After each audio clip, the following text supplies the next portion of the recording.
And hello, everyone. Welcome to the Bottom Shelf Nerds channel. I am Thomas, aka Mr. Wartburg. Today, we're talking about the Marvel Cinematic Universe. This is the Bottom Shelf Reviews podcast. It's a new thing we're launching here in 2019. As always, one of my co-hosts is going to be my buddy Joey. Hi. He's one of the partners that helps me run the channel. And then we have our recurring guests, especially for the MCU stuff, and generally anything comic book goodness. You're going to probably see one or both of these guys in videos that we do if they're available. And we're starting with Chris. I am darkness. I am the night. I am Iron Man. Wrong universe, but sure. What? No. He's Batman, Iron Man. Yeah. They're the same character. Bruce so Bayern Man? Bayern Man? Yes. I'm Yeah. Bayern Man. and the voice you just heard there is one Patrick Lopez. Hey everybody, what's up? All right, so that's our cast and crew. I got everybody's Twitter handles, so if you want to follow them up on stuff, because we talk about nerdy stuff on Twitter sometimes and have GIF wars and stuff. It's fun. And the awesome art you see behind us for our podcast background was made by your boy Chris. So thank you, Chris, for that. It was some good stuff. And we'll be going through at the end and talking about where you can find everyone individually at the end of the podcast. But that's not what you're here to listen to. You don't want to listen to us talk about ourselves. We're talking about the Marvel Cinematic Universe today. We're going to be going through each individual film, give kind of a mini review / recap, and then we're going to talk about after we talk about some stats about the movie, like how much it made, when it came out, a little bit about the, different world that the Phase 1 existed in compared to Phases 2, 3, and now coming up to 4 here soon, because we're recording this in the first part of January. And then we're going to talk about our favorite moments from the Phase 1 of the Marvel Cinematic Universe, and then we'll roll right into our ranking, do it short, sweet, and then get on to Phase 2 for our next podcast. So we're going to start, of course, with the movie that came out first, the one that started this whole crazy 20-plus movie, just absolute awesome piece of movie history, and that would be Iron Man 1. Came out on May 2nd, 2008, which was an awesome birthday present for me, because it was the weekend that I had my birthday. I'm a May 1 baby, and I lost my phone coming out of this movie theater. I was not happy. Wait, what? Yeah, I had my phone on my leg, and I got out of the car. I had to pull over because I was getting dizzy because I was on some meds at the time, and I lost my phone in a ditch in the middle of nowhere in a field in Iowa somewhere. Ooh. Who the fuck knows? But anyway, this movie made $585 million on a budget of $140 million, so it actually did pretty good, especially relative to movies of the day. And it was actually up until, I want to say, the next Iron Man. It was the highest grossing movie in the MCU Phase 1 up until we got to Avengers, which of course was an absolute major hit. And this was the one that if it hadn't done as well as it did, who knows what we would have gotten. So what's everyone think of? Because we recently at least we were supposed to have, rewatched all these movies. So what's everyone think going back and looking at this movie 10 years later? Definitely still holds up, which I thought was kind of surprising. I didn't think it'd be as good as I thought it was, but rewatching, I was like, wow, it's still a really freaking good movie. I mean, I totally agree. It's the effects hold up. Not as great, I don't think, obviously, as even just a few years later in Avengers, but still extremely well done, especially if you look at superhero movies that were coming around that time, for how they did the fight sequences and stuff. This one holds up more than I think I would have thought it would have 10 years later. Yeah. Oh yeah, especially for the budget that it had. Yeah. It was the beginning of it, so it's not. It was here. We'll give you this budget. You can try and make it work, and they made it work. So every movie after that has had a bigger budget, but this one was the first one, so it had a smaller budget than most things afterwards, and it did a really good job of the CG. It holds up now. Which there are movies where you can go back and look at CG and it doesn't hold up, just even from the same year. So it's done a really good job of holding up to its budget and using it in the correct way. I think Jon Favreau did a real good job of utilizing his talents where it needed to shine, and it worked. It holds up now. It held up back then. It's going to hold up in 10, 15 years as well and down the road. Yeah, it held up very well. $140 million budget. I don't know if you guys remember Waterworld from 1995. That movie. Oh yeah, that movie. That budget was 170 million dollars. So when you really think about it, the budget for this movie wasn't exactly nickel and dime. I mean, there was plenty of money there. But but it wasn't like this was going to bankrupt Marvel Studios. But this was, hey, let's throw it out there. Let's see what we have. Like I was ecstatic when they announced Jon Favreau was going to be the director. And I think it was in 2005 when they announced this movie. And I remember the first thing everyone said on the internet was, it has to be Robert Downey Jr. It has to be. Like, we don't know where he is. If we could find him on the street in a drunk tank somewhere, can we like, ring him out and sober him up so we can drag him to a set, because he has to be Tony Stark. That was the main thing. Was everyone said, we're going to do a live action Iron Man, it has to be Tony Stark. And I mean, I'm sorry, we have to do it has to be Robert Downey Jr. as Tony Stark. I don't know if you know the little detail about it, but at this point, he wasn't sought after in Hollywood because insurance companies wouldn't put out policies on him at this point. Yeah, so he was. He went off the rails. Yeah, and so Marvel took a chance on him because he was trying to rebuild his career. And the reason why this budget is so low, let's be real, because they weren't paying the $20+ million they're paying Robert Downey Jr. for every movie he's in now. So. I mean, Terrence Howard had more pay from this movie. Quite a lot more. He made Jr. I think he made upwards of $4.5, maybe $5 million for this movie. And if I remember correctly, RDJ only made a couple of million, if that, off of this movie. Which I know we're all saying, oh, I would deal in terms of like profile.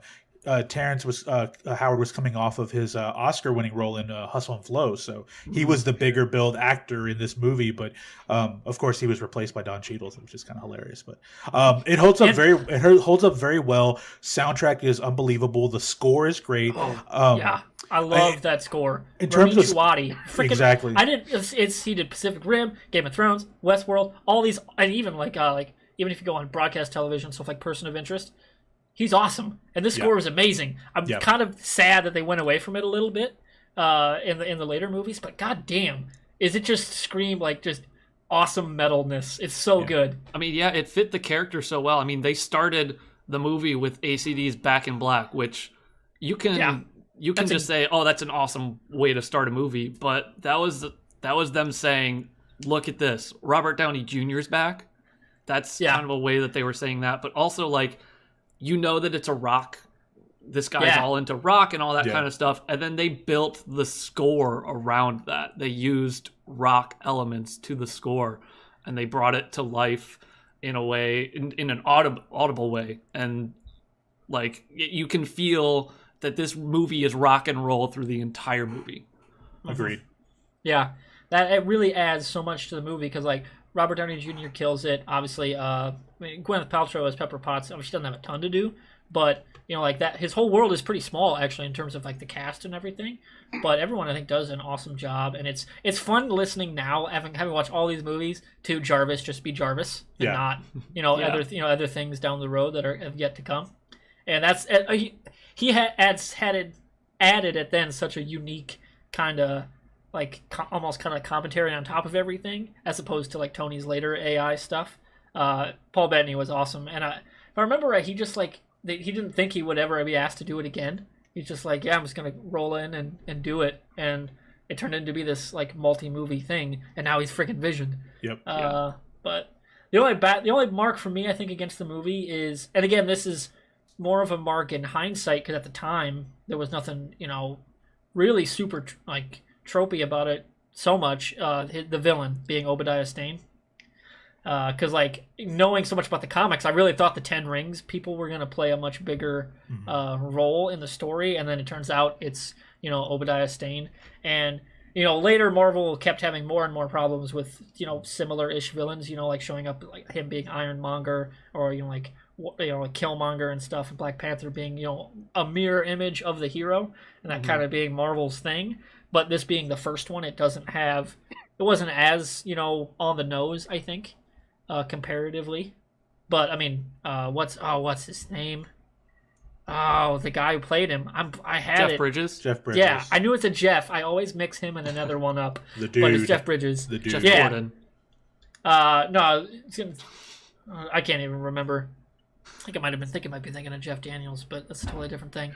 But yeah, Jeff Bridges. And Obadiah Stane was a fun enough character, both as like before the twist and then as the kind of mustache twirling. Yeah, I'm a bad guy. What are you gonna do about it?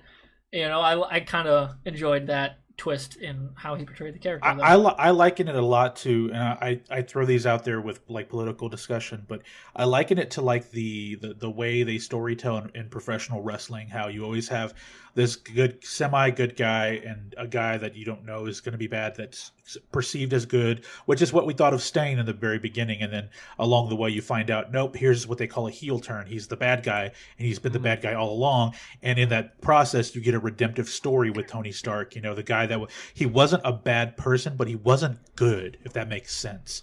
And and then he just says, after he comes out of that cave, we're not gonna be selling weapons anymore. And then through the next few steps, he says, I have to do something myself. I put it upon me to be a better person, to help save the world. And in that process, he realizes that key elements in his life are actually darker and evil, and he never expected that. So I was okay with Stain and Ironmonger being the first villain. And let's be real, as much as Iron Man came to the forefront, he was a B character at best in Marvel's comic universe.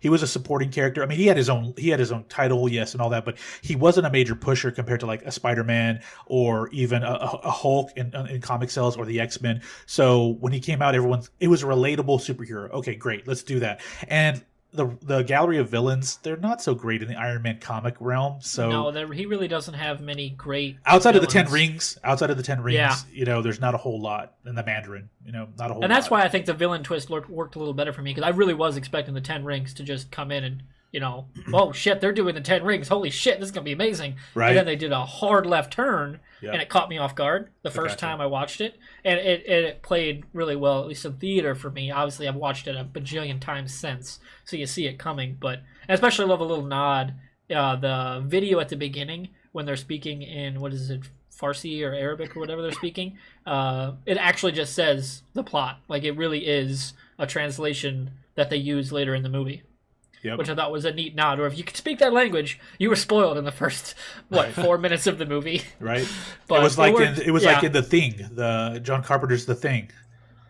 I don't know if you ever watched the '80s movie, but in the very beginning, I think it's not Russian. I can't remember what they're speaking, but the two guys that are chasing the dog, they're basically yelling out in their language to the American guys at this base, this base in, I think it's Antarctica or the Arctic, and and if you understand the language, it translates to it's not a dog, it's a monster. It's a monster. It's not a dog. Run away. And so, I mean, the whole plot of the movie is broken up right there at the very beginning. If you happen to spoke that language, I can't remember what it was now. I think I'll have to look it up. But yeah, it's kind of funny. Yeah, but I really love when movies do that. They literally just put it right in front of your face and obscure it enough where you just think it's noise and you don't really notice, and then it turns at the end. Oh shit! This is awesome.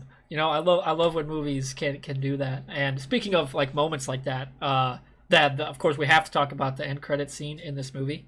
Like, I remember sitting in the theater when Tony comes home and Jarvis kind of peters out, when he's talking to him, and then Tony looks across the room and fucking Nick Fury, Samuel L. Jackson, turns around and is like, "You just stepped into a larger world." I was like, man, I lost my shit. I'll be honest. That's maybe like it was one of the coolest movie theater moments. And there have been a great many in the Marvel Cinematic Universe and just cinema in general since then. There have been some awesome, movie moments and stuff that come to mind.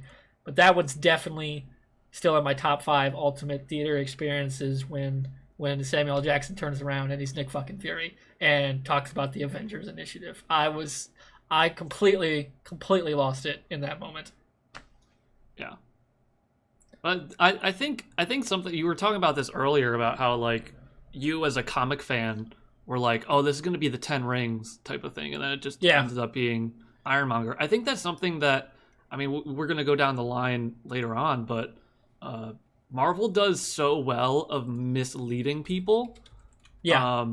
Especially, even like in their trailers. Like, they'll put something in their trailers that they will intentionally cut out of the movie because they want you to be surprised. They want you to be hyped for it, but they don't want to give away what's happening. So I think Marvel does a really good job of turning things on its head and saying, well, you thought we were going to do this, but surprise, M. Night Shyamalan. And it actually lands far more often than not, because like you set yourself up for that too many times, maybe people come to expect it, or they get kind of numb to it, but still 10 years on, that stuff's still hitting every time. Yeah. And that's a testament to not only great individual directors on those movies, but the executive team overseeing everything, like, because they have a pretty firm hand on stuff, and like from all the stories we've heard, and them consistently in the marketing and the story structure and the planning, like it all these dominoes keep falling in just the right way, which is crazy to think over how many movies and how big and complex movies have become, that it's still so effective and still damn near perfect 10 years later. Oh, yeah. It's amazing. I think the overlooked part of this is we get introduced to Phil Coulson. Heck yes. And S.H.I.E.L.D. I was hoping someone would bring him up and not be me. Which is great because, well, Thomas, you know, I'm a big Agents of S.H.I.E.L.D. fan. Oh yeah, I know. So I know how they kind of set this up in a little different. Like with S.H.I.E.L.D., they really didn't think it was that they were going to expand too much on it. That's why they weren't officially called S.H.I.E.L.D. when they first introduced themselves. And at the end of the movie, like we're going by S.H.I.E.L.D. now. And then we come to find out years later, oh, it's been around for 100 years, blah blah blah blah. But I like the fact that they quietly introduce him into this movie, and then he plays an additional role in Iron Man 2, and then it wasn't until the Avengers where he became like a fan favorite, and they had to bring him back for the TV show. But I like how he slid into this movie, and he actually plays a very important role in the glue of Phase 1, and people forget that because when we're going to talk about all these movies down, as we go down the line, outside of Incredible Hulk, you're like, wait, he has a very important presence in each movie, even though he doesn't have a ton of screen time. Mm-hmm. Yeah, and Clark Gregg is awesome. He's just a cool person in general, and Phil Coulson is one of my favorite MCU characters. I can't remember what I was watching recently. I think it was kind of debatable or something where Jack Patillo and Greg Miller were debating their top 10 Marvel characters, and he put like Coulson at like number 8. I'm like, kind of makes sense, especially as a fan of Agents of S.H.I.E.L.D. if you watch the show. Yep. Coulson is amazing in the show too. Like, cannot stress this enough if anyone's watching this. You need to watch Agents of S.H.I.E.L.D.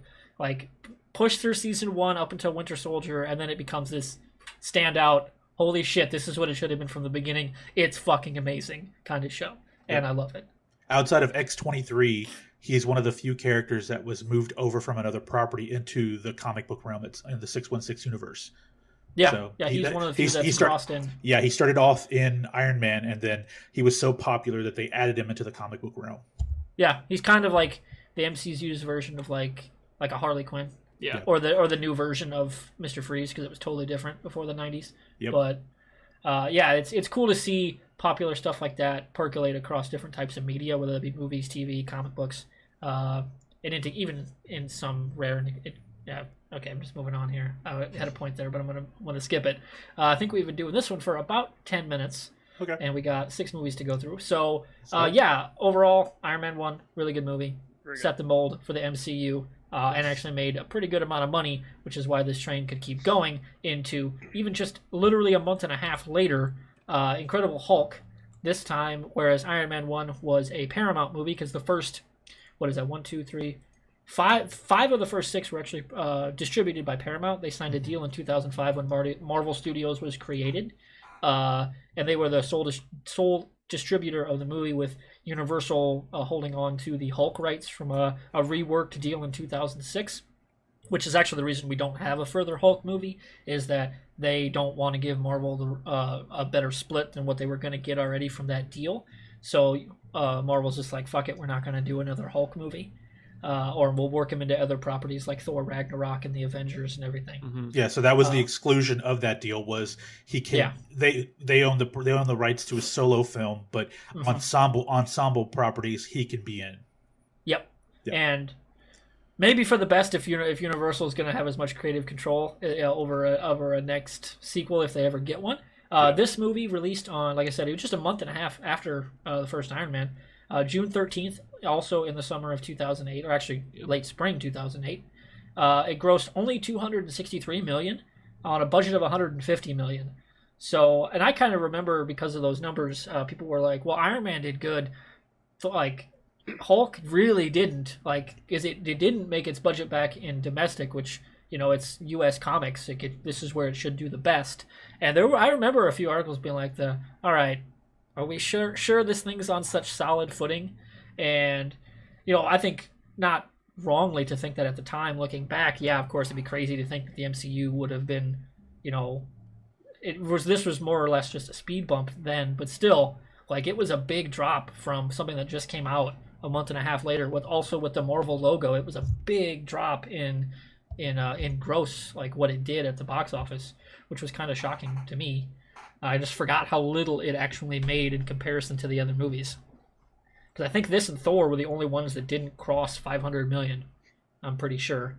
And Thor came out even just a few years later with like bigger rise in like 3D ticket prices and stuff. So it got, and it had a bigger push in 3D too. So it made more money on the back end because ticket prices had gone up so much because of that. Versus Hulk, which was stuck not even to 300,000. So what do you guys think of the Incredible Hulk? Well, I think I'm gonna have a way different opinion about this than you guys, because the Incredible Hulk is honestly one of my favorite Marvel movies. I actually don't hate them. None of these movies that I'm gonna be like meh. None of them are bad movies. Like, okay. Yeah. Okay, well, I have to. Maybe I'm jumping a couple of minutes into this discussion, but I have to throw out about the Incredible Hulk. It was an okay Marvel film. It wasn't bad, but I really think the problem with this was there was a massive hangover from Ang Lee's film 5 years earlier. I agree. Yeah. And so people really didn't want to see this because they were worried, is this going to be a shit show like that movie was where we had a giant Hulk poodle, Right. So don't get me wrong, Edward Norton's a great actor. I didn't have a problem with him as Bruce Banner, but I wasn't a fan of him as Bruce Banner. The other thing I have to point out with this movie, and it's probably one of my biggest complaints because Thomas knows the X-Men are one of my favorite titles, and that comic universe, and the way the movie universe chronologically is just a mess angers me to no end. What really gets me mad here is, where the fuck did the leader go? Where did he go? Yeah. He's in the MCU. Where did he go? Yeah. I'm stunned we haven't seen him in like a prison scene or in like if they like have, because like clearly they did like in Shield, the comic on the show, we know like they did like the fridge and like the big prisons that are in the comic book universe, and we have never seen anything with the Hulk side of stuff and like the leader, or like what the fuck did they do with Abomination and stuff like that. And we've never seen what's the guy who can make Crusher. He's been in the Shield universe, like.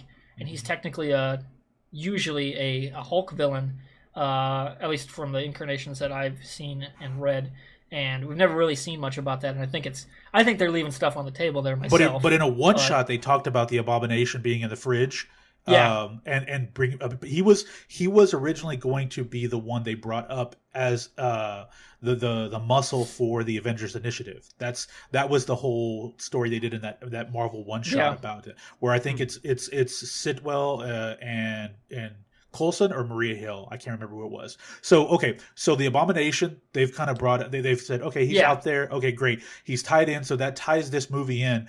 And outside of that, there's not a whole lot outside of that in Thunderbolt Ross. I was going to say, that I think was the best thing from the whole universe, because they brought him back and they didn't do the Red Hulk stuff. They did him, just being a government bureaucrat, pain in the ass, across, was it 3 movies? 2 movies? Because it's Civil War and Infinity War. He's not in anything else, right?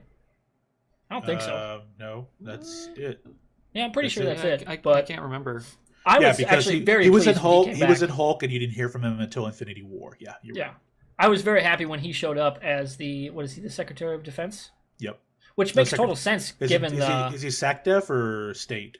I can't remember if he's Secretary of Defense or State, but either way, it makes sense for like a character with that kind of like background and stuff to move up into a role like that in the government. Like, that's very real world. That stuff happens all the time. Right. And I thought that was a really good writing choice, to take a character from a movie that was probably never going to get a sequel and beyond just Hulk himself, move more of that universe and kind of more closely tie it again, it took a while, 8 years, but still, they were still working on it and didn't forget, and they brought more stuff back up into it, which I thought was a nice touch. So Chris loves this movie, right? This is your favorite Marvel movie? It's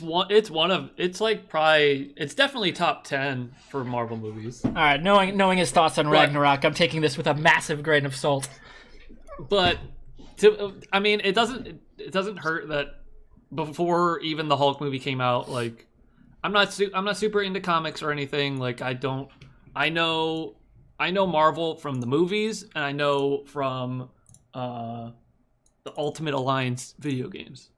Okay. But any property that's had Incredible Hulk in it, I love the Hulk. The Hulk is one of my favorite superheroes out there. So like maybe that's me being biased against this, but I also honestly I love Edward Norton as Bruce Banner more than I like Mark Ruffalo. I do not like Mark Ruffalo's portrayal of Bruce Banner. I don't know what it is. It just doesn't click with me. I will say, plus, we also don't get a ton of actual Bruce Banner, outside of, like in the world, like he's just Bruce. He's not working with the Avengers. Like this is very much a solo look at the life of Bruce Banner on the run, whereas Ruffalo hasn't gotten that, so I don't know. But yeah, I agree with you. I think Norton, I think he's as good of a Bruce Banner as Ruffalo. I think, like, for me, just different aspects, whereas this guy's playing, he's a scientist and he's trying to find the cure, and it's very much old school Hulk not wanting to live with the monster kind of thing, which I really like about that character, that Jekyll Hyde aspect and trying to find the cure, which they more or less just have discarded. I think in some cases to the Marvel Universe's benefit, maybe to the detriment of Banner as a character, but as a whole, keeping Hulk on the table and growing the Hulk side of the character has done wonders for other movies as well. Right, that's true. And there was some stuff I liked. Like I love the Hulk bust out scene when he's out of that hallway, that glass hallway. Oh yeah, when he launches out and the glass hits the ground and then he just jumps down out of the smoke. Awesome shot. Something I love about that movie is the fact that they keep the Hulk in shadow. They make it a monster movie for the first half of the movie. Yeah, like they treat Hulk like a monster, much like a lot of the comics and his best runs have done. You're viewing it from Bruce Banner's perspective, and then once he turns into the Hulk, you start viewing it from the soldier's perspective. Yeah, they get their shit kicked in halfway into the movie, and then it's like, oh, now we get to experience it from Hulk's perspective. Oh, I have to say, Tim Roth was really good in this movie. Oh yeah, he was very well cast as Emil Blonsky. Mm-hmm. And then later the Abomination. Wasn't such a huge fan of the fight at the end. I would agree with that. It definitely had some of those issues of the time, kind of like Michael Bay Transformers and stuff, where it's like, what am I watching sometimes? Like, who just shot who? Like, there was one shot I remember watching for like the second or third time when they're climbing up the building, and this like, I'm like, oh, that one's Hulk. I kind of forgot which one was which. Whoops. And like, I was paying attention, and they were so similar in like color palette and stuff, shooting it at night to hide the CG effects and stuff. Right. It was a little hard to follow, and I think they did as best they could, given like, 150 for a movie that is as CG heavy as the Hulk has to be to fight someone on his level. I thought they did a decent enough job. Yeah, I think. No, go ahead, Chris. No, you go. I was going to say the college scene out in the middle of daytime. I thought the CGI was great. That was really good, and that's what makes me wonder how much money do they have left for the end, kind of like Wonder Woman, where the middle fight is just amazing, and then the third act kind of falls apart because maybe they just didn't have the money to film what they wanted to do. Right, that's one of those movies that, again, from the same year as Iron Man, that last scene does not hold up CG-wise. It's just, you look at Iron Man, and maybe you could say it's kind of the same deal where you get most of your Iron Man scenes at night, but you do have that one part in the middle where it's daytime. Oh, yeah. He's doing the planes and he's in Golmira. But I think in Iron Man, they still did it way better than Hulk did. And But I I remember- still enjoyed Hulk. I'm going to say something controversial here. I'm sure we're going to piss off some people listening to this, but I thought if I stack them together, I will say Act 3 of Incredible Hulk, that fight in Harlem, CGI is better than the final battle in Black Panther. CGI quality. I actually kind of agree, because the fight in the train, up until they start taking their masks off and stuff, at the end of Black Panther, man, when they're jumping around and stuff, it's like, man, this looks like a PS3 graphic right here. Yeah. Yep. Like, I was very disappointed in the Battle of Wakanda in the final act. I was just really bad. The CGI was awful for such a high budget movie. Yeah. it looked like a movie where that one with Black Panther was like, oh, this is supposed to be a whole country fighting itself. This is a little small.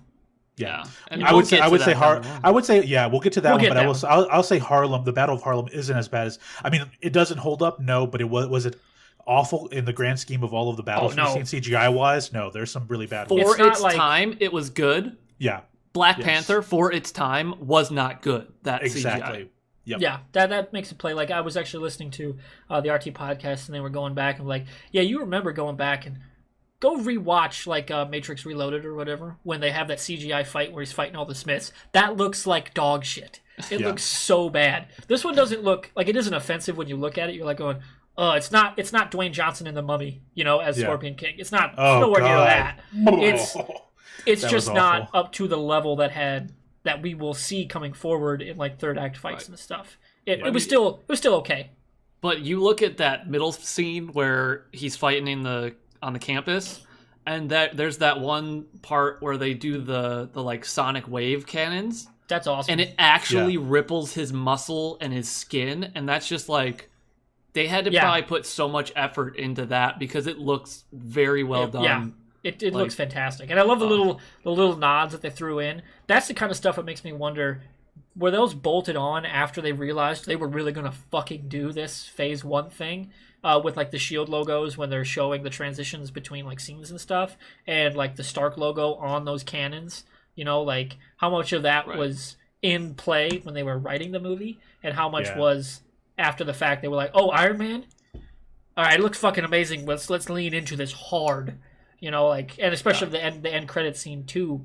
Tony shows up, Ross is in the bar, getting drunk because he just basically, his entire career, more or less, he thinks is shot because he lost the Hulk, basically blew up a college campus on U.S. soil. Like, people probably died, and his career is maybe over, and he's drinking at the bar, and then Stark comes in, and Ross has some awesome quote about the suit. What was that? You always wear such nice suits. Yeah. And again, the talk about the team and building up, building towards the Avengers. I thought they came out really hard and like, we're doing the Avengers, guys. It's gonna be awesome. Yeah. So at the end of Iron Man, you geek out when Fury shows up, but at the end of this one, when you see Stark show up, you're like, oh shit. Yeah. It's just a month and a half. It's a month and a half later. Right. Like, it's not the next fall. It's 6 weeks later. We're getting this dropping. Like, and it was so cool. And I actually loved, was the one shot you were talking about the consultant? I think so, yes. Yeah, that's the one with Sitwell and Coulson at a diner or something like that. Yeah, and then he brings up, Sitwell brings up the Avengers Initiative, and he brings up recruiting the Abomination. So that's So basically, it shows you that they've made an effort to tie in Incredible Hulk to the rest of the to the MCU. Yeah, outright. Regardless of the whole Universal deal, like they're trying to work around that, as opposed to just abandoning it, which business wise wouldn't have been the worst thing in the world because it's not a great deal. Like the deal they got with Sony is obviously way better than what Universal is willing to budge on, because Universal is not hurting. They got Fast and Furious and like Jurassic World, and like they don't have any skin in, like they don't need to be like, Marvel, make us a Hulk movie. They don't need to worry about it. Because what was that the year where Universal actually had, it was Fast 8 and I want to say Jurassic World, where they had the box office king of the year. Like they had $3 billion movies, which is crazy. I think that Universal did that in a year, and they did. It was a great year for them. So like they're not hurting as much as like Sony, where like what was that a few years ago? Every department, but I want to say the PlayStation was like losing money, and like they were in a far different financial state. Well, they were in the process of potentially selling the Spider-Man property back to Marvel, if not someone else at that time. Yeah. Yeah, like yeah, it's that contract world stuff is like again going back to like the Paramount thing. Like this isn't even Disney yet. Like this is still Paramount's game. Disney isn't in the conversation at this point. That wasn't until when did that happen? I got the Wikipedia pulled up here. After the Avengers, not long after. Yeah, when were they distributors? In late December 2009. So this would have been that's when that happened for $4 billion? Something Wait. No, that was Star Wars. Yeah, at Marvel Star Entertainment. Wars. In late 2009, Walt Disney Company purchased Marvel Entertainment for $4 billion.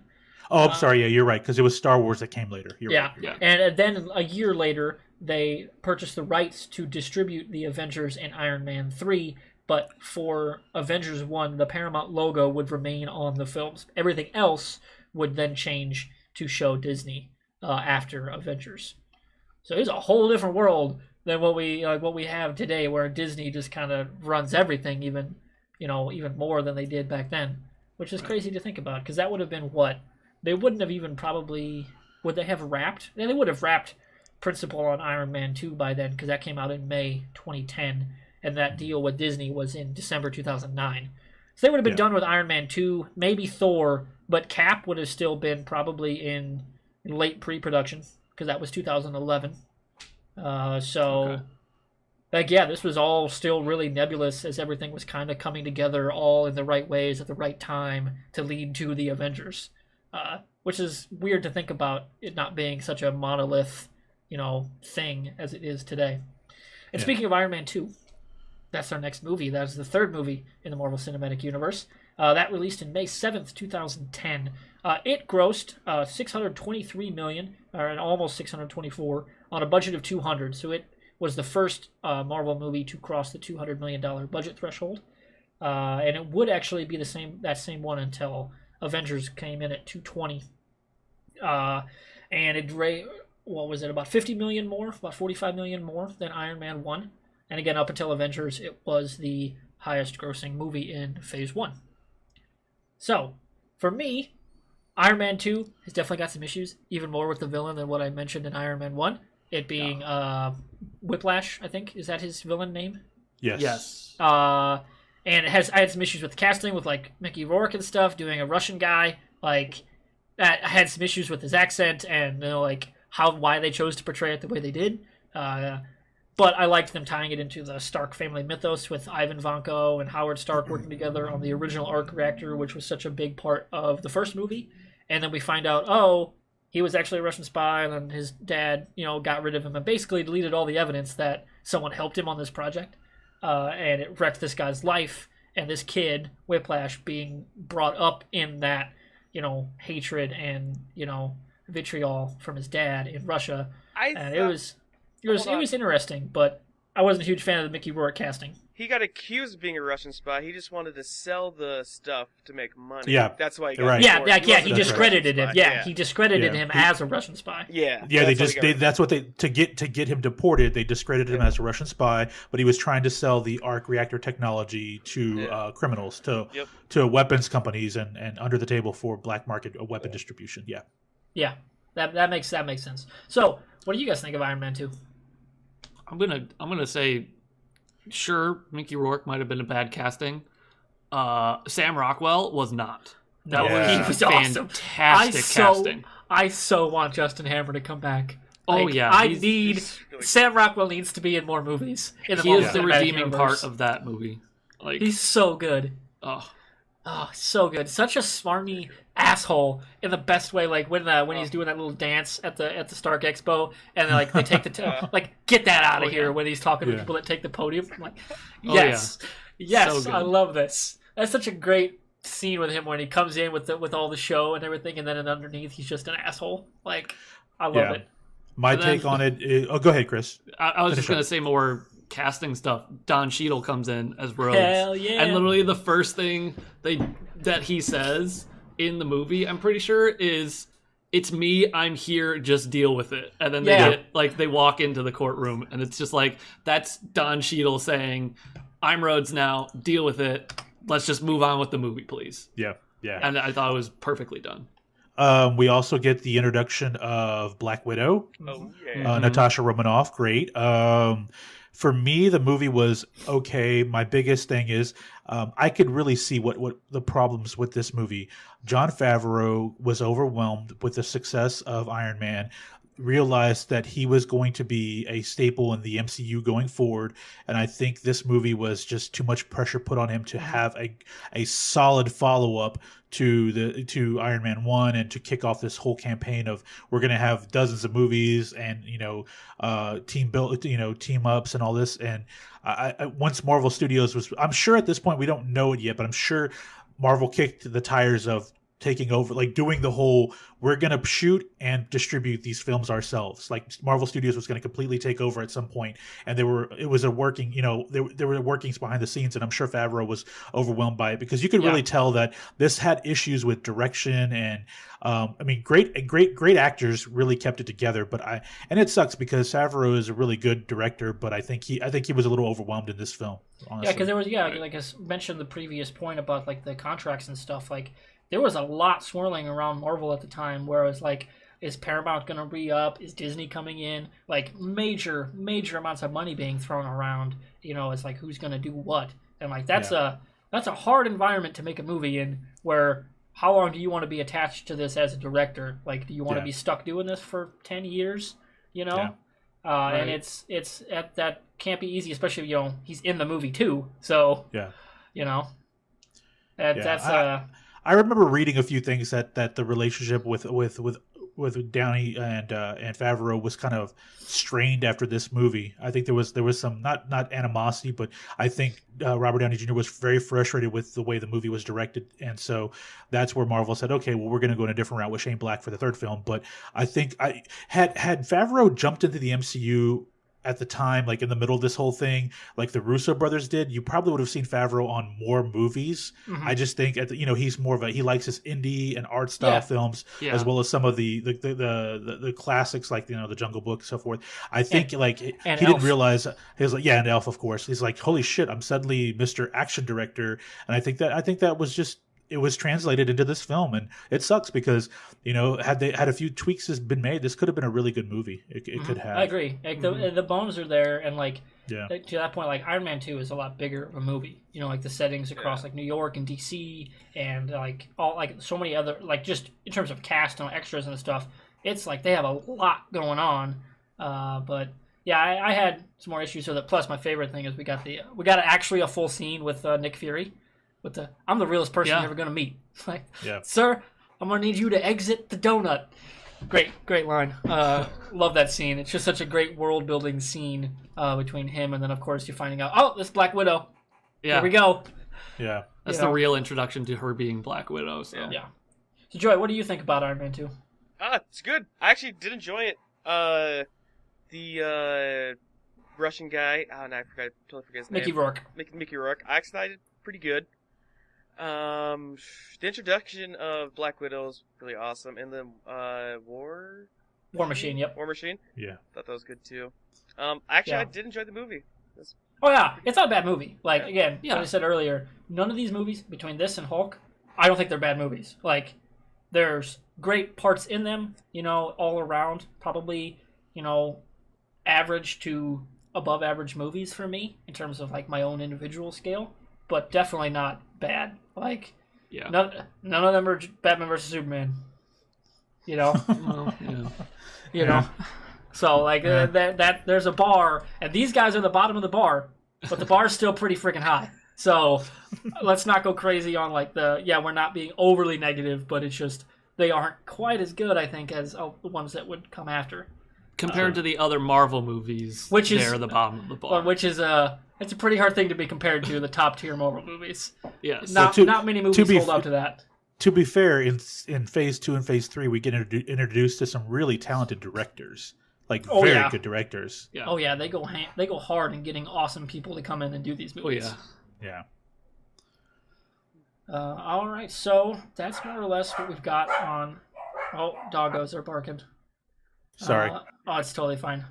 Helps add to the ambiance. We've got next up is Thor, which was actually a full year later. Like there was no movie for a full year, which is insane to think about now because they're doing 3 movies a year. Yeah. And there was only one movie, and because was none in 2009, 1 in 2010, and then 2 in 2011, and then it would be 10 months until Avengers in 2012. So Thor released May 6, 2011, and then another May movie. I actually remember going to see this the very first time I saw this with Joey. I saw it in 3D, and I was not impressed because it was the Dolby Digital 3D conversion, and it was dark as fuck. Dude, there were so many times where like I can't. You couldn't see shit. Screen. The whole Jotunheim scene is like just pitch black. It's just dark. I'm like, what the fuck's going on? Whereas like the real 3D, I went and saw it in real 3D to get a comparison for the time, and the real 3D was so much better because they actually have color. Yeah, this was one of the few movies that I actually enjoyed 3D experience. Hello, we lost diffusion. We lost the fusion. You're in the call, hear me, guys? I can hear you now. There we go. Yeah, I thought it was just me. I was saying, I'm sorry about that. I was saying that Thor was actually one of the few movies I really enjoyed the 3D. The real 3D was way better because they actually had a better color contrast. And this one grossed about 450 million, just a hair under 450 million on a budget of 150 million. So comparison to the one that did the next least was going to be Cap, but it's weird thinking going into the Avengers post Iron Man 2, they were all making less money. Like this one made 450, Cap made like 380, like I'll get to in a second, and then after Cap, 1.5 billion, and they've never looked back since. Like wow. It's crazy to think that. I don't think anything after that's come under 700 million, which is nuts in comparison to. Wasn't Ant-Man like 600 million? Yeah, Ant-Man may have been in the 600s, but that's still 100 million more than Iron Man 1. Yeah, and, true. Like they've never looked back since then.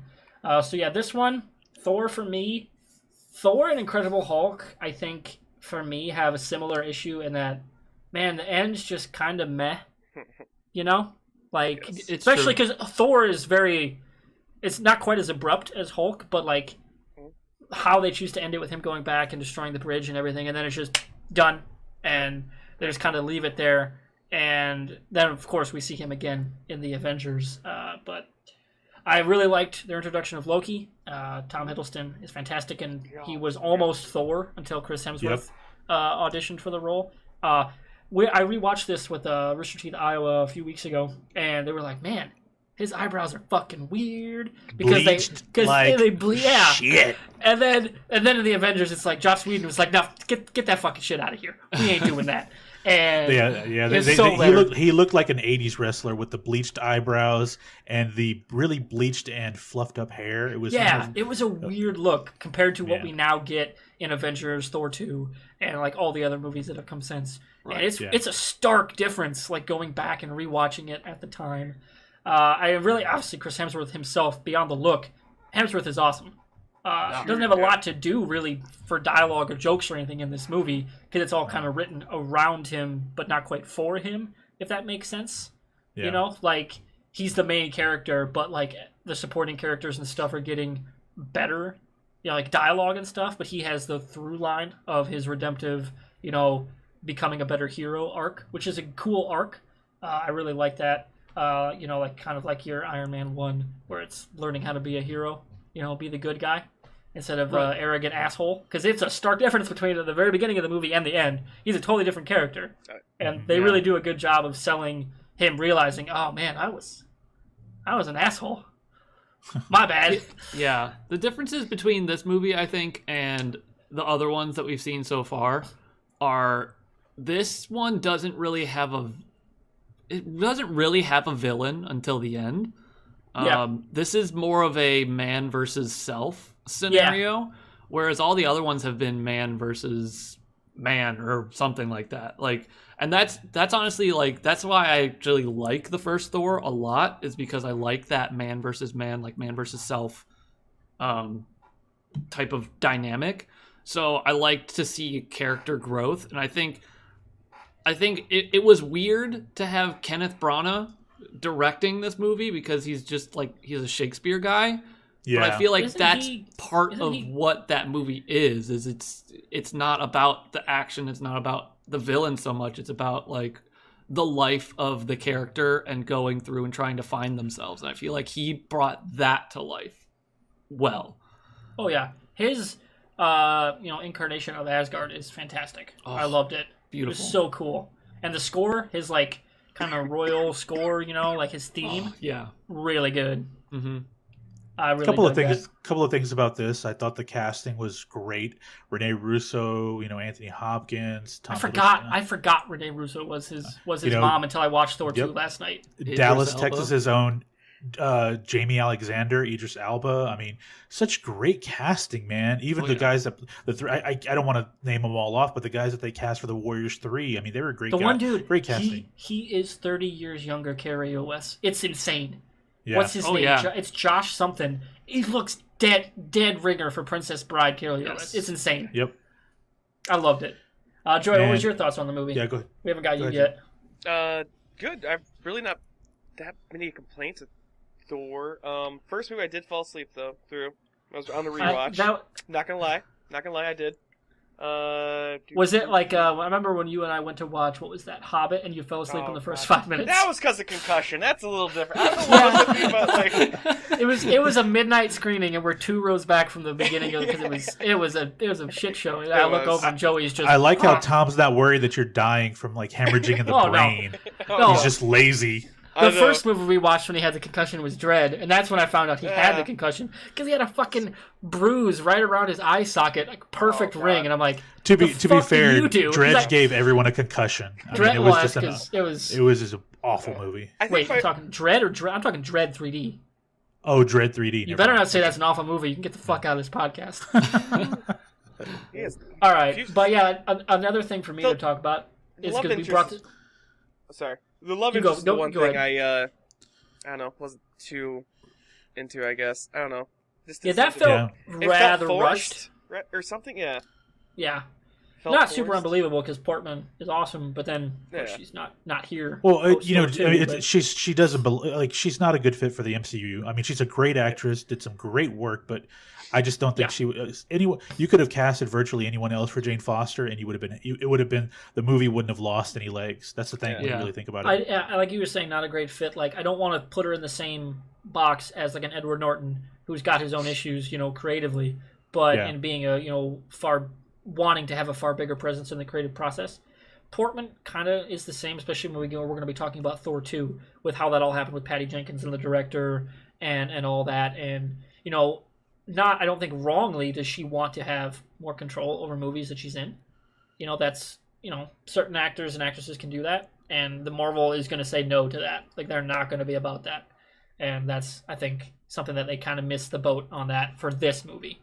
And then Thor 2 kind of got hamstrung by having her in the movie and then not going forward. But that's a whole thing. And the other thing I want to talk about is that we were, again, I run Rooster Teeth, Iowa, and we were watching this Thor 1, and we were like, there's like 3 streets in this town. It's in the middle of fucking nowhere. There's 3 streets. Where are the houses? Where do people live? What is going on in this town where they couldn't shoot it in a town? Like, just go to a town. Yeah, they built that. They built that whole town themselves, right? They built it. It's like so they could blow it up. Brought to you by 7-Eleven. But they didn't blow it up. They blew up a street, which is like they could have done that anywhere else. Like they did not need to construct a town for this, and it looked like shit. It looked super cheap. It was it looked like a set. Another one of those money issues where I'm like, man, how much money did they put on the Asgard scenes? Because those looked amazing. Those were, I mean, otherworldly.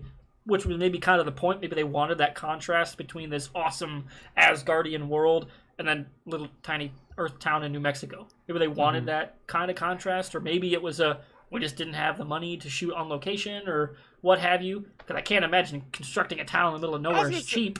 It's got to be cheaper probably to shoot on location than to build. I would have thought, and it would have looked better too. But that's a whole other thing. I don't want to get into that because I'm not a film guy myself. But it was a stark thing to notice.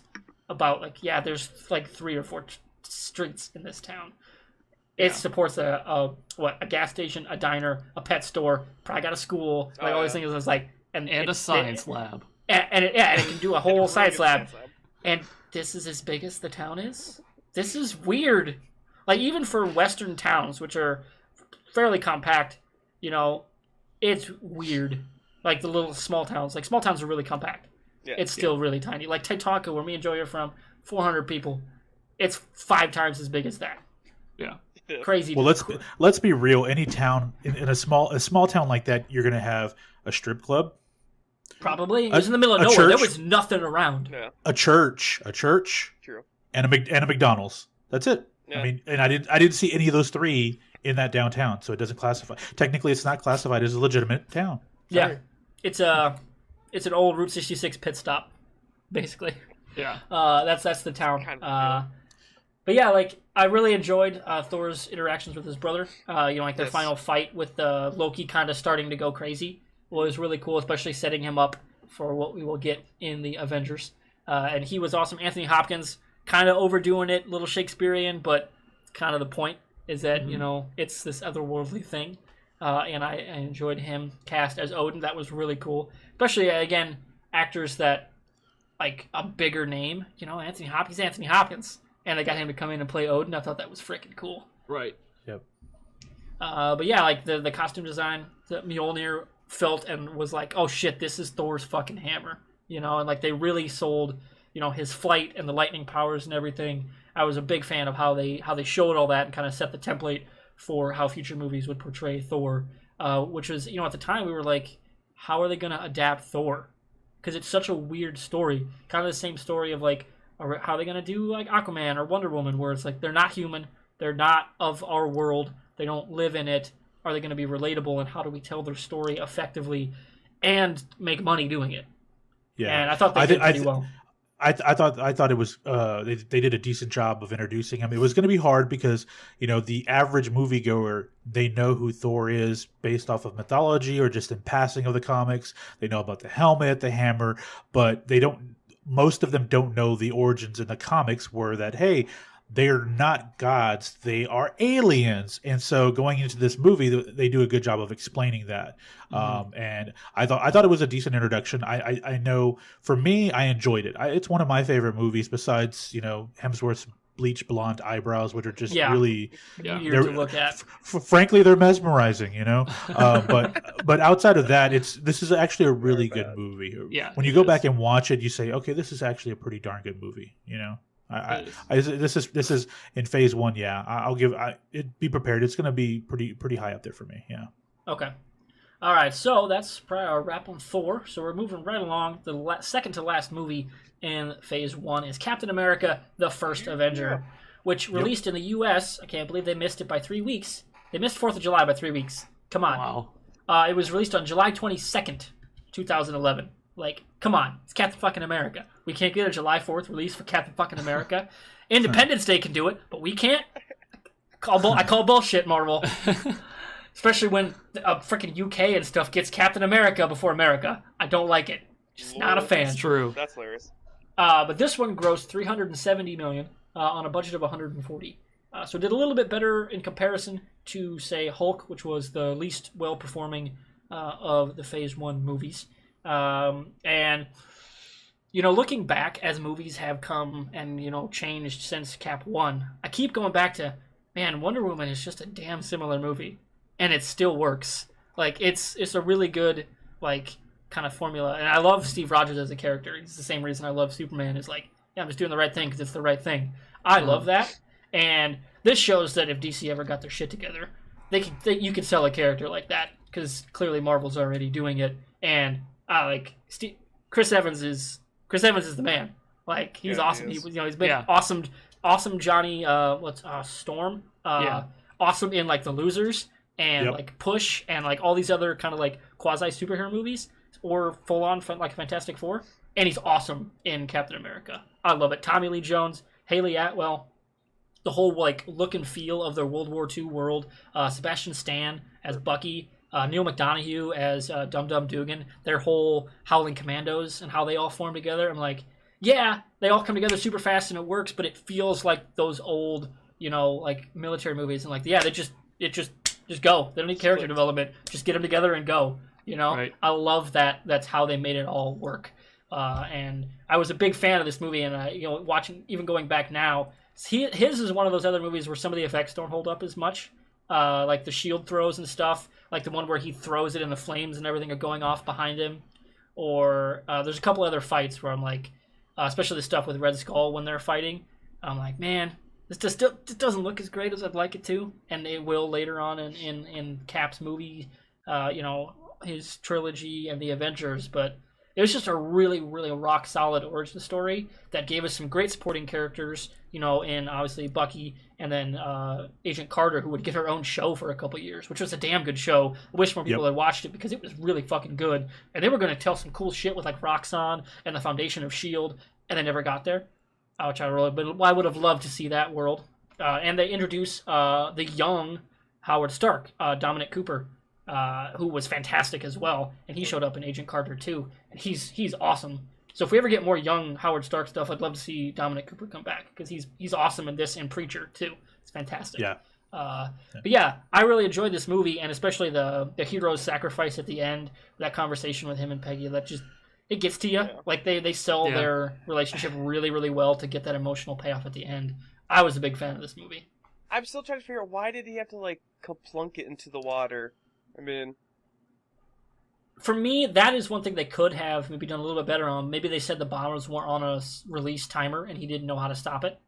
Okay. Because he said they're going incredibly fast. Like this machine is huge, decades ahead of its time, and he's like, if the bombs drop automatically or whatever, like tens of millions are dead. You know, so they could have explained that I think with like a line of like, oh hey, the bombs are going to go off no matter what I do unless I crash this plane.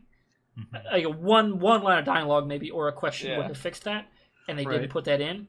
But I think if you think about it and like go from that perspective, and if he doesn't do this, everyone dies, then it makes sense. And that was probably the only real way to believably freeze him in ice. Yeah, because like the whole the his impact, origin, of like the rocket exploding with him and Bucky on it and everything, which is very super comic booky with the cosmic cube bringing Bucky back and all that shit.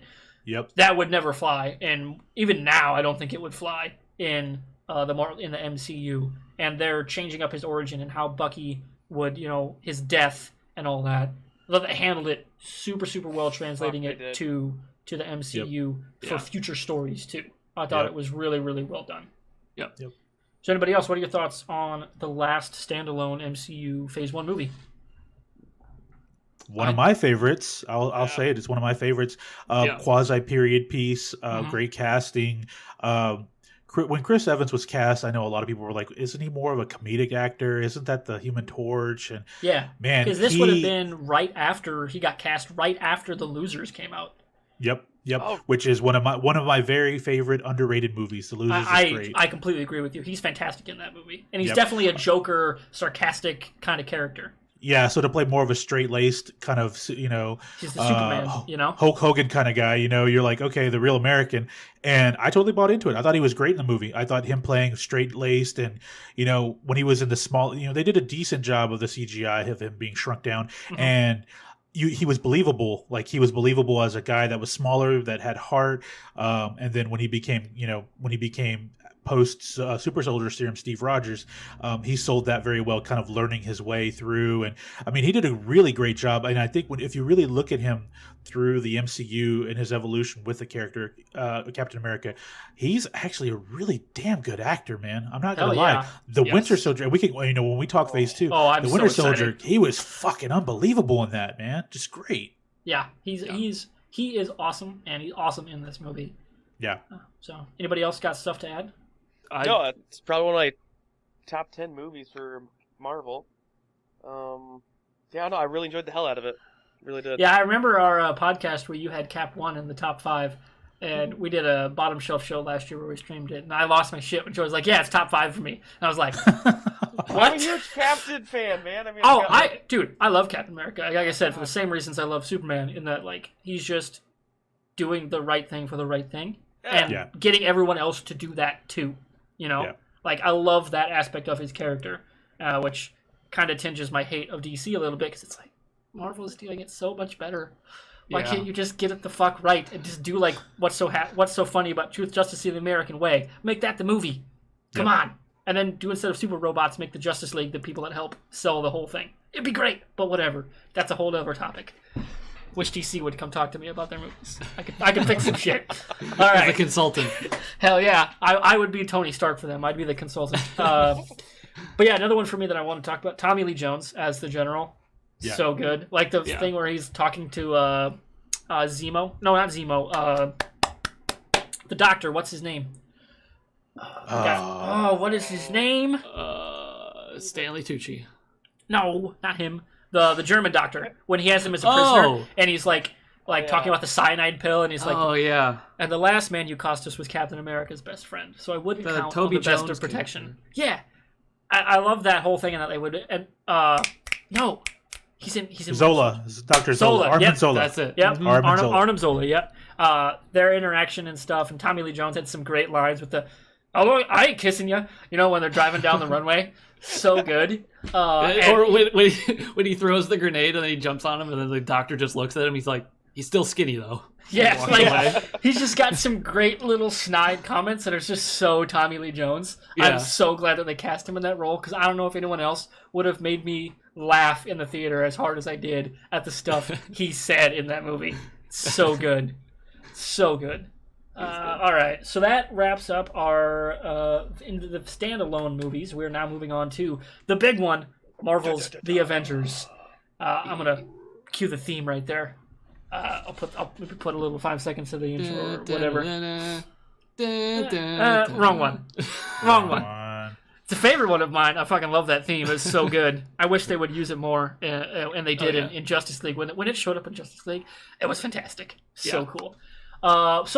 Again, this was, 10? It took 10 months for another movie to come out. Like, the end credit scene of Cap was a trailer for Avengers. Yeah. Like, it didn't have a post-credit scene. It had a trailer for Avengers, which was... Yes. I think cool, because again, like you look at Thor and into this one, they were making less and less money, not losing money. That's the wrong word, but they were making less, and then this one comes out. They got to build the hype back up for it, and it goes gangbusters. Comes out on May 4th, 2012, and grosses $1.5 billion, and it was the highest grossing movie of the year, and at the time was the number 3 movie of all time. Jesus. Like I want to say what came out after that. That was more.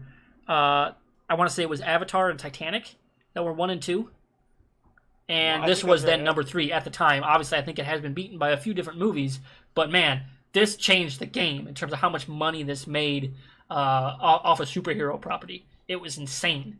On a budget, it went 5 times the budget of like $220 million for at least production, not counting marketing and all that. It went. I saw this 8 times in theaters that year. It was awesome. It was one of my all-time. Again, same with like the Nick Fury thing at the end, but this was for the whole movie. One of my favorite theater experiences of all time. It was so fucking good, start to finish. The hype, the lead up into it, and then they fucking delivered on it all. Joss Whedon just fucking nailed it. And it made all the money in the world, which was so cool to see. I think it kicked off well because the casual moviegoer was bought in by that fucking trailer with 9 Inch Nails. Like that trailer just it pulled you in, and then when that song kicks in, we're in this together now. You're like, okay, I think we're ready for it. I think we're all ready for the Avengers, and that's what I think. It had the marketing for this movie was great. Yeah. Because it had been 2 years since we'd seen Tony Stark, and he was clearly the biggest seller in the MCU at this point, over 2 different movies. And this speaks to how well their marketing worked, in that they go from 370 and 450, the 2 movies before, to $1.5 billion. They fucking nailed it on so many fronts. The Avengers theme is so good. Is it Alan Silvestri, I think his name. His score is just, for this and all Avengers movies, is fantastic. I love that theme. It's a top 5 just movie theme. It's up there with like Star Wars theme, the Superman theme, Indiana Jones. It's top tier movie score themes. It's so good. And I listen to it. It's on my Spotify playlist. I listen to it at least once a week, probably. Oh, yeah. Let's go around the horn here and talk about what we liked about the Avengers. Anyone want to jump in? Nobody? Who did you... What? Let's start with Joey. Cut it in and out. Joey, oh, sorry. Discord's being funny. I don't know why. It's like Discord's usually pretty solid, but then today, of course, it's gonna be weird. Avengers was the first of its kind, really. It brought a frick ton of superheroes together and made a hell of a good movie out of it. It told it well. And I never felt like anyone had too much screen action. Yeah, it was extremely well rounded. Yeah, it was. I don't know what to say.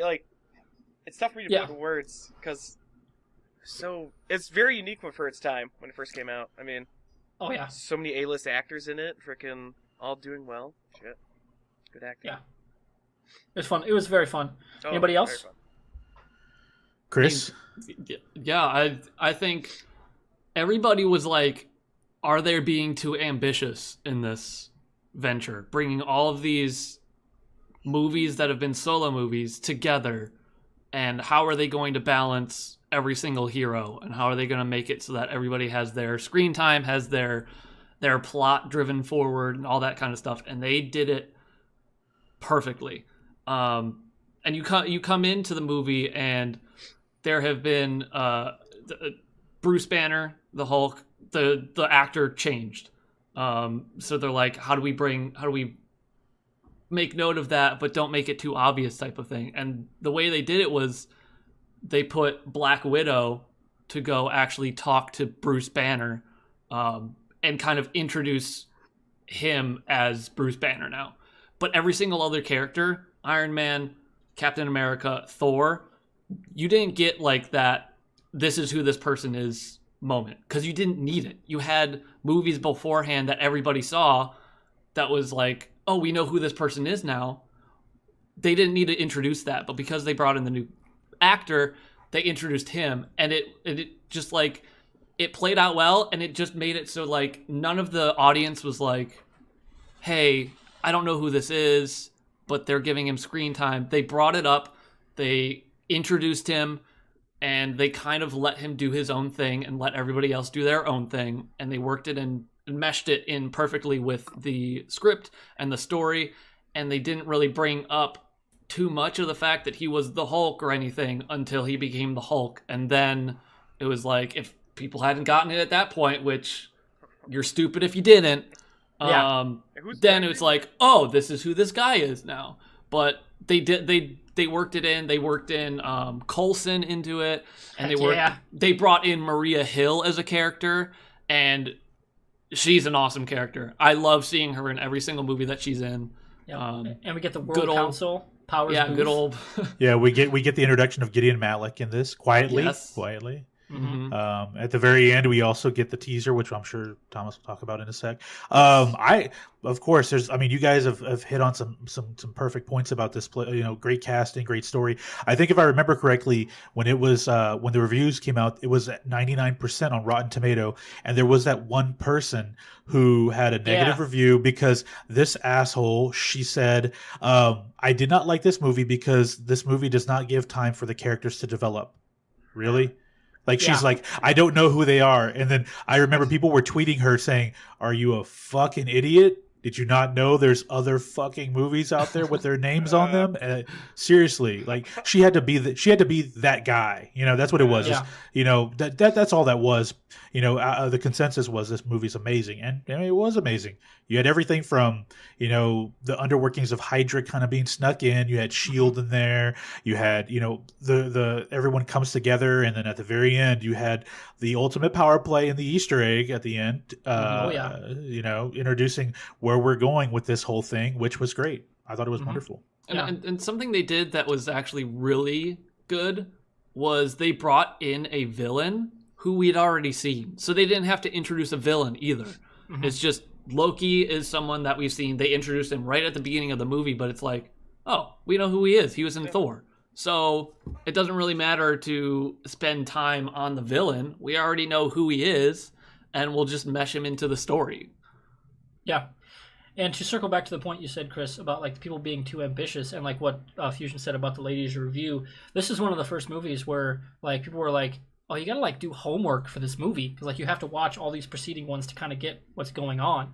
And I do remember there being a few things where like, is that too much to ask of a general movie-going audience? And clearly not, because it went over so well, like that they were able to bring all this together. Speaking of the villain, this is where I wanted to talk about something that Marvel just changed in their own lore, like about a month ago, I think, maybe a month or two. It was December of last month where they changed their canon wiki, like the one that Marvel edits, not like the wiki that everyone can edit, like their Avengers portal or whatever they call it, where they control what's on it. They actually state, here, let me open up the link, but that it wasn't just Hawkeye and like Dr. Selvig that were messed with by the scepter, and that it was Loki actually being mind controlled the whole fucking time, and that he was one that, where was it? I'm trying to find the quote that they pull, but it's basically that the Mind Stone had been working on him the entire time, and Thanos just didn't tell him, because Thanos is, he's manipulative like that, and he preyed on this guy who's been, kind of in self-exile from his family and his life because he feels like he's been screwed over, and then Thanos manipulates that, gives him this weapon that will turn him into Thanos' tool without knowing it, which I think is a cool underpinning. It also speaks to how they use Loki in later movies, where he totally gets redeemed. Like, he's a different character after this because he's not under the control of the scepter, right, which is a great way for them to explain why Loki is so different in Thor 2 into Ragnarok. He's very much so a different character after this movie, and that was something that they just very recently changed about the lore for this movie, which I thought was cool. And maybe they'll bring that up in the upcoming Loki miniseries for the Disney Network. Yeah, I could see that, because isn't that supposed to be? Well, we'll see when they officially say that is supposed to be set. But because we haven't seen much about that yet, and I'm curious to see how much that actually makes the screen. With everything changing, everything is constantly in flux in the streaming side of things, with like people re-upping rights and changing prices and stuff. It's changing all the time. So we'll see when it actually starts shooting. Speaking of Disney stuff that's doing shooting, though, I'm really fucking excited for The Mandalorian from Jon Favreau that we've talked about earlier. I'm really excited about that one. But that's a different topic of discussion. Maybe we'll talk about that in a future Just BSing podcast with me and Joey and whoever else we get. But yeah, other ones for me, that Chris was talking about, bringing in the new Banner. His scene when he's talking about, "You can't kill me, I tried," and like that whole scene when he just unloads of like I've tried to kill myself, it didn't work. I tried to put a bullet in my mouth and the other guy spit it out. Yeah, like holy shit, that is such a great Hulk Bruce Banner moment. Yeah. And man, it was delivered so well. Like it was awesome. And then it leads right into the plan's kicking off. Loki's about to fuck everything up, and that's why. And then because you see Bruce knows where the Tesseract is, but he never gets a chance to say it, which is how he shows up in the Endgame of the movie. Endgame's didn't mean to say that on purpose for the Avengers one, but whatever. So yeah, any closing thoughts on, of course, and the setup of Thanos, the court death line, and like that was such a cool, because Whedon had no idea how it was going to play out, none of them did, not really. They had a bit of a roadmap, but they didn't really know where they were going to go with Thanos beyond the Infinity Stones. Like, how's he going to show up in other movies? How are other directors going to portray him?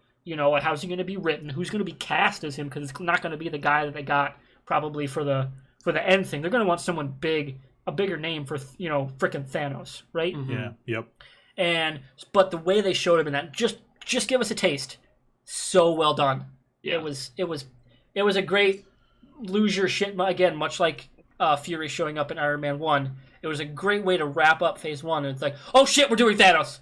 Mm-hmm. Get fucking ready. Thanos is happening. It was fantastic. It was so cool. And least of all, Thanos is a ripoff of the OG Darkseid, but whatever. That's my DC fanboy coming out. But still, he's a ripoff of Darkseid. Don't forget.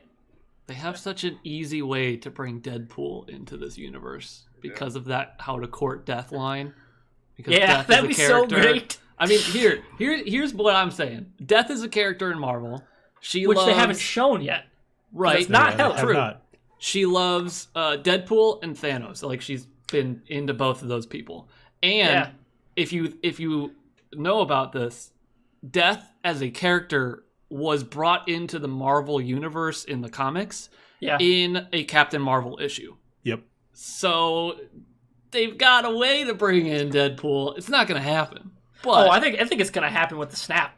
I think they knew going into Avengers Infinity War that they were doing this fucking deal with Fox come hell or high water, and they probably told the Russos, we're fucking doing it. So, all right. I'd be so excited if they brought Death into Captain Marvel, and then they brought, after Endgame or something, it'd be so cool. Deadpool and other characters. But all I want is Doctor Doom. Give me Doctor Doom. A good Doctor Doom. I want a good Doctor Doom in cinema. Give me Disney, who now has Pixar, who made fucking Incredibles, and just do Fantastic Four right. Like, yes, they've already done it in animated form. It's called The Incredibles. Just do that. I was having a discussion with a friend of mine about this recently. With the Fantastic Four, that could be more of a PG show, like a series that you could have on the Disney Network. That, of course, they're going to release this Disney Network and they're going to charge $20 and everybody's going to pay for it. But for shows, they've given an idea of what some of the shows they're going to be bringing into it, and some that they're not from Netflix. But once they secure the rights from Fox, I really think they can do a Fantastic Four series that's more like science based, and people would like it, and kids would like it. If they want to get real crazy, bring back Charlie Cox as Daredevil, because they run out of New York. Because that guy said he wants to do a Spider-Man crossover. He's like, I would love to show up in a Spider-Man movie as Daredevil. Well, like, I mean, yes. We could talk about this briefly, I guess. So they canceled Daredevil. Sucks because season 3 was fucking amazing. Good. But I think they only canceled it so that they could bring it over to the Disney platform. But they have to wait 2 years. They have to wait 2 years. Oh wow! Okay. Unless Netflix gives them special permission, or like maybe they pay Netflix so much money. Like they could break the contract if Netflix was incentivized to do so. Right. But they would need to actually do that, because there is that 2-year clause where he can't show up in other properties for 2 years. Yeah. Oh, wow. Which kind of sucks. Yeah. Which makes sense though, because it was canceled, fall of 2018, 2 years. You're talking about fall of 20, so that's a year away. Yeah. Technically, they could start production on the next season if they wanted to now. Yeah. Yeah, they just again, he wouldn't be in a property that's making money right now. No. In between now and then, and then as soon as they do it, he shows up. Which should be cool. But I don't want to get into too much of the future stuff, because we're well over an hour here. A little longer than I wanted to, but not by much, actually. Probably about 10 minutes longer than I was initially thinking, which is totally fine, because I love conversations like this. I love talking about comic books and stuff like this. It's super fun. So any wrap-up you guys have? Anything you guys wanted to talk about for Phase 1? For me, it was, I think we really saw the carving out of a whole. I mean, we had comic book movies in the early 2000s, but I think through Phase 1 we saw a whole new industry opening up, which was all of these IPs. As long as you have the right directors and the right writing, and if you're not a company named Warner Brothers who have no idea how to handle these IPs, you could really put out some good franchises. And it's not just particularly one or two. You could do 20 different franchises from the comic book realm and really be successful if you have the right writers and the right director. Yeah. And they're bankable. That's the main thing. They're bankable. I mean, they're a multi-billion-dollar franchise now. They've earned Disney all the $4 billion that they paid for Marvel back. Easy. Yeah, like it's crazy to think about. So let's get into our ranking, shall we? Go for it. Let's do it. All right. So what we're gonna do, just for everyone, so everyone is aware at home, we're gonna go by order of release. Obviously, Iron Man 1 is gonna be by default number 1, because it's the only option. Then we will vote on the preceding movies, whether they slot above Iron Man or below, or the other movies that we get to next. So, obviously, Iron Man 1 at the start of this ranking is number 1. So, moving on to the Incredible Hulk. Now, I can't see your guys' hands, so you're going to have to verbally tell me your vote. Who thinks that you just say it one at a time, or what have you, or maybe I'll call on each individual person. How about we do that? Okay, do it. Is Incredible Hulk better than Iron Man 1? That is the question. We'll start with Joey. No. Okay. Patrick? No. Chris? That'll be a no for me. It's a no for me as well, so it is unanimously now number 2. Moving on to Iron Man 2. We'll do the same thing. Is it better? Well, actually, we'll go down in order now. So we'll do, is it better than number 1, and is it better than number 2? Each gets their own round, and then we'll slot it accordingly. Okay. All right, so is Iron Man 2 better than Iron Man 1? Joey? No. Patrick? No. Chris? No, sir. All right. Is it better than Incredible Hulk, which is our number 2 currently? Joey? Yes. Patrick? No. Chris? No. Oh. Is this a tie? This isn't. What? No, if I say it is, then yes, it's a tie. Which maybe I'll flip a coin or something. But for right Don't now, be political. I gotta say, just for ease of ranking, I'm gonna put Iron Man 2, because I really do have issues with Mickey Rourke cast his Whiplash character far more than I do Emil Blonsky's. I love Emil Blonsky's Abomination and the Leader and Thunderbolt Ross. as a combination of villains far better than I do the villains in Iron Man 2. Plus you have Phil Dunphy. Oh yeah, duh, Jesus. Yeah. Which is who's his character? He's a fairly decent. It's Samson from the Hulk comics. Like he's supposed to basically be Gamma Captain America, which is crazy to think about. That guy, if they ever wanted to bring him back, he'd be like basically roided out Captain America, but with green hair. Let's do it. Phil Dunphy for buff man. So yeah, I'm gonna say Iron Man 2 is below Incredible Hulk. So I'm gonna go with the no. So it is number 3. So we have Iron Man 1. We have Hulk. We have Iron Man 2. That's our ranking right now. Moving into Thor. It's the same thing. We'll just add in the movies. So, is Thor better than Iron Man 1? Joey? No. Patrick? No. Chris? That'll be a no for me. All right. We'll go in the same order. Is it better than Incredible Hulk? Joey? What was it? Yeah. Wait, so what was... I gotta get my notepad. That's right. We're gonna have to do some math here. Sorry, folks. Okay, so we got... Shit's getting hard. I know. All right, so it's... All right, gotta make a floating list over here, because that's not set yet. So it's Iron Man, Hulk, and then I am 2. All right, so we're on... Is Thor better than Hulk, right? Yes.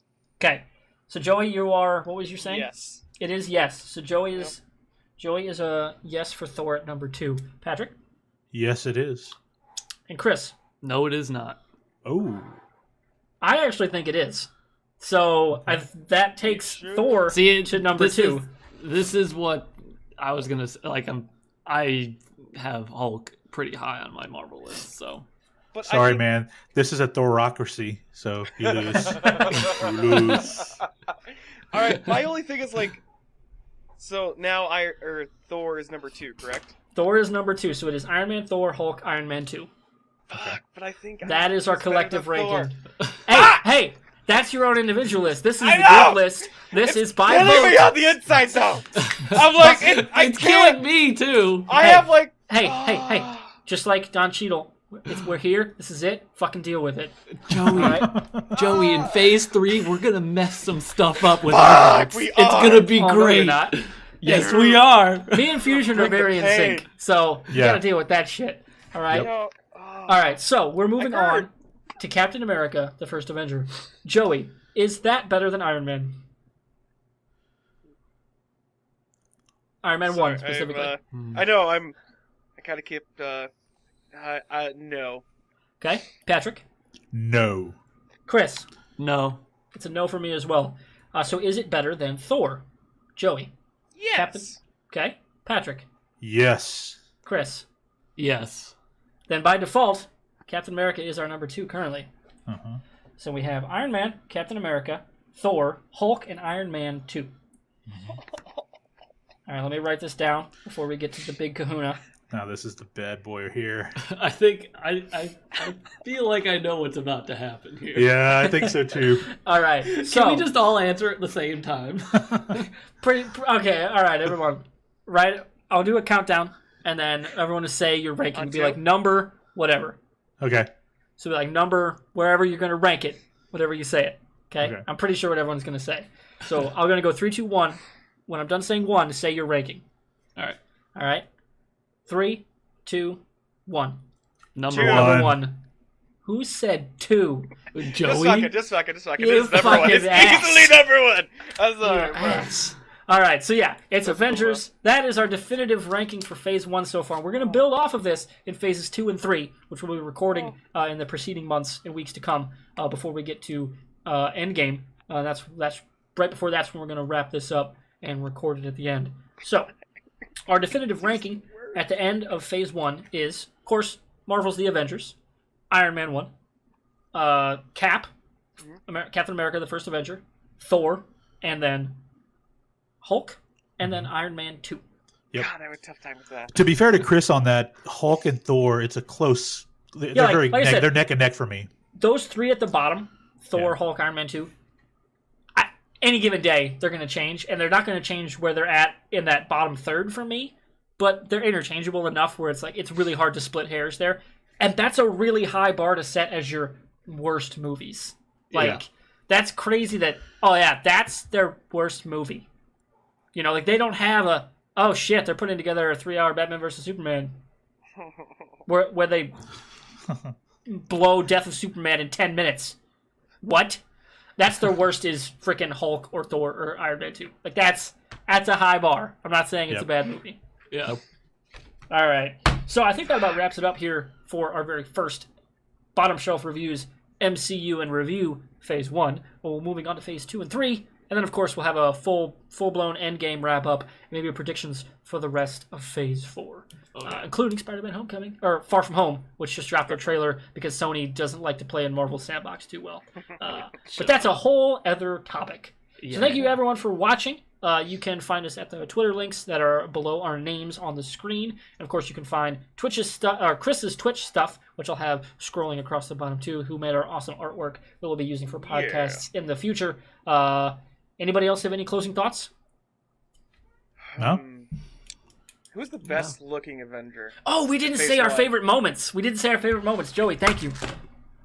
Real quick. We got 4 minutes. I'm serious. I want to say this because it was my favorite line. My favorite line in the entire MCU Phase 1 is actually in Iron Man 2, which is my least favorite movie of the whole shebang. It's the very beginning when they're in the court scene, when they're in the Senate hearing, and Tony just stands up and he's like, giving his spiel as he leaves the courtroom, and he's like, "My bond is with the people, and I will serve this great nation at the pleasure of myself. And one thing I've proven is that you can count on me to pleasure myself." And he leaves. And it's like, that is such a great fucking line. I always laugh whenever I hear that. It's so good. It's my favorite line. And even in a movie where I'm not a great fan, it stands out as an awesome moment. That's my favorite quote or moment in the MCU. So what's each of your guys's? And then we'll do our sign off. There's so many good lines, but there's one that sticks with me, and I don't know why. It's from Thor. It's basically when Thor's like, my mortal form grows weak, I need substance.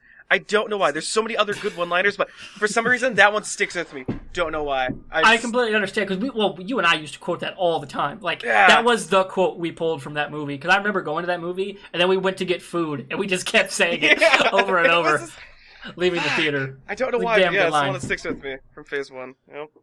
All right. Patrick, you're next on my screen. It's Captain America, where the good doc is talking about why he's picking Steve Rogers, and he says, because a strong man who has known power all his life may lose respect for that power, but a weak man knows the value of strength and knows compassion.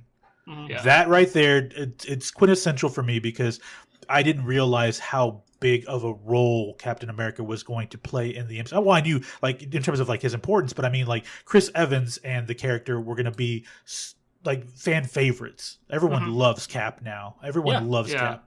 And I thought that it's kind of a defining moment in terms of, this is where we're going with the character. He's worthy because he's a good-hearted person, and that's what makes him a great hero. Yeah, Stanley Tucci killed that scene. He was, and then he ends it with the great, like, what are you doing? You have tests tomorrow. I drank myself. And he pours it more himself. Stanley Tucci is the man. And it bums me out that the last Transformers movie, Michael Bay ruined Stanley Tucci. Yeah. Asshole. Whatever. Yeah. Chris, let's wrap this up. What do you got? I love a good you can't see it coming type of humor.